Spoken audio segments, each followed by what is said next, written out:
সমস্যা হলে বাড়ি পর্যন্ত আমি আগায় দেই। না, তো যাওয়ান লাগবো না, তখন বাড়ি যা। আর শোন, সকাল সকাল চলে আসিস।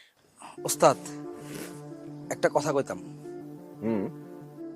ওই যে আমগো রফিক ড্রাইভার আছে না, ওই হের বউ আমগো বাজারের দোকানদার শফিকের লগে মানে ভাইকে গেছে আর কি। সুন্দরী বউ থাকলে না এই একটাই সমস্যা, মানুষ কোন নজর দেয়। আহারে, রফিক ড্রাইভার তার বউরে কত ভালোবাসতো, যখন যেটা চাইতো এটাই আয়না দিত।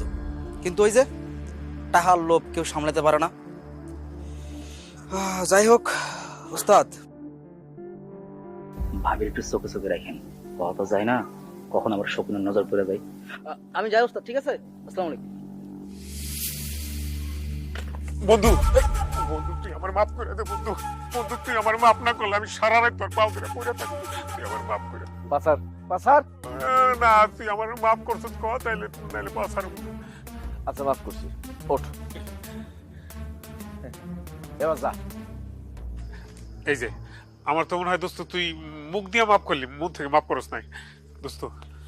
দোস্ত হয়েছে কি, আমার ঠিক হয় নাই, আমার ঠিক হয় নাই যে তোর কাছ থেকে জোর জবরদস্তি করে টাকাটা নেওয়া।